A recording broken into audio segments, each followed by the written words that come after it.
Hello viewers, আশা করি সবাই ভালো আছেন। আজকে একটি সমসাময়িক বিষয় নিয়ে আলোচনা করতে বাধ্য হচ্ছি, কারণ রংপুরের যে কসাই, রংপুরের যে দুগ্ধ ব্যবসায়ী বা দুগ্ধ উৎপাদনকারী এবং দুগ্ধ বিক্রেতা এবং মোটাতাজাকরণের সঙ্গে জড়িত যেসব খামারি আছেন, তারা খুব বিপাকে পড়েছেন। এই অবস্থা থেকে তাদের উত্তরণ অত্যন্ত প্রয়োজন। মিডিয়া এমনভাবে প্রচার করেছে যে অ্যানথ্রাক্স সম্বন্ধে সকলের ধারণা এখন পরিষ্কার যে অ্যানথ্রাক্স খেলেই সমস্যা হবে, অ্যানথ্রাক্সযুক্ত গরুর দুধ খেলেই সমস্যা হবে। এই কারণে রংপুরের অবস্থা খুবই খারাপ। এখানে মাংস বিক্রি প্রায় 75% কমে গেছে, মহল্লায় মহল্লায় দুগ্ধ খাওয়ার প্রবণতা কমে গেছে এবং দুধের বিক্রয় 50%-এ কমে গেছে। আর এই যে গবাদি পশু মোটাতাজাকরণ করে মানুষ আছে, তারা দুটো বিক্রি করে দুটো পয়সা পাবে, তাদের গরু বিক্রিও বন্ধ হয়ে গেছে। এখন কেউ কেনার মতো লোক নেই। এই অবস্থা কিন্তু আর চলতে দেওয়া যায় না। তার কারণ হচ্ছে যে আমাদের যে পশু সম্পদ বিভাগ এক চমৎকার কাজ করেছে।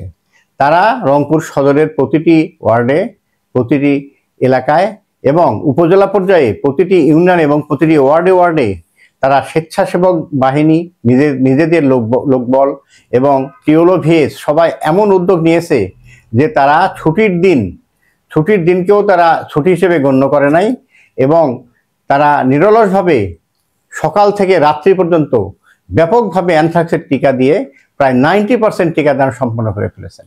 কাজেই অ্যানথ্রাক্স নিয়ে রংপুর এবং রংপুরের আশেপাশে কোথাও কোনো কমপ্লেন নাই এবং অ্যানথ্রাক্সের ভ্যাকসিন এমনভাবে দেওয়া হয়েছে যে অ্যানথ্রাক্সের রোগী আর কোথাও দেখা যাচ্ছে না। এর আগে যে পীরগঞ্জ এবং পীরগাছার চরে যে কিছু অ্যানথ্রাক্সের কেস পাওয়া গেছে, কিন্তু রংপুরের সদর এবং রংপুরের আশেপাশে উপজেলায় কোথাও কিন্তু একটিও অ্যানথ্রাক্সের কেস পাওয়া যায় নাই।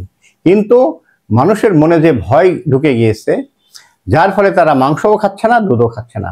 অনেকের দুগ্ধ অবিকৃত অবস্থায় ফ্রিজে পড়ে আছে।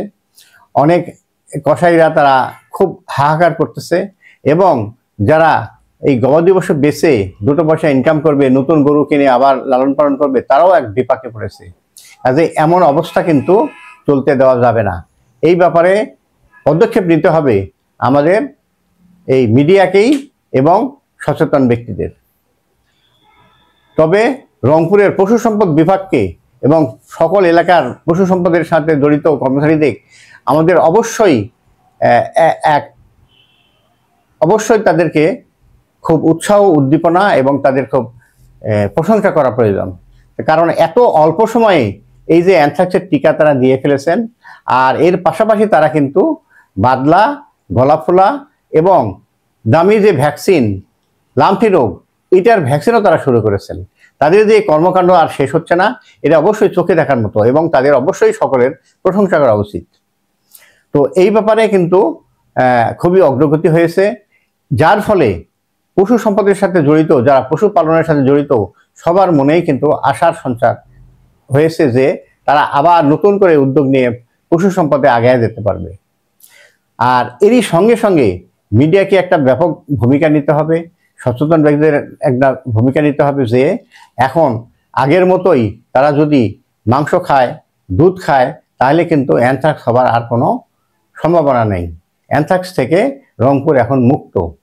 তো এই ব্যাপারে সকলকে আগে আসতে হবে। আর সকলকে একটা জিনিস বুঝতে হবে যে অ্যানথ্রাক্স কিন্তু এত মারাত্মক কোনো রোগ না, এটা কিন্তু ভাইরাস না। ভাইরাস হলে কিন্তু ছড়ায় পড়তো সব জায়গায় এবং এটা কন্ট্রোল করা সম্ভব। যেমন সহজেই এই অ্যানথ্রাক্সের ভ্যাকসিন দিয়ে কন্ট্রোল করা হয়েছে। কাজেই এটা নিয়ে আমাদের আর কোনো ভাবার বিষয় নাই। কাজেই আমরা স্বাভাবিক জীবনে চলে যেতে পারবো। এই জন্য সকলকে আহ্বান রাখছি, সবাই সুস্থ থাকুন, ভালো থাকুন, এই বলে আমি শেষ করছি।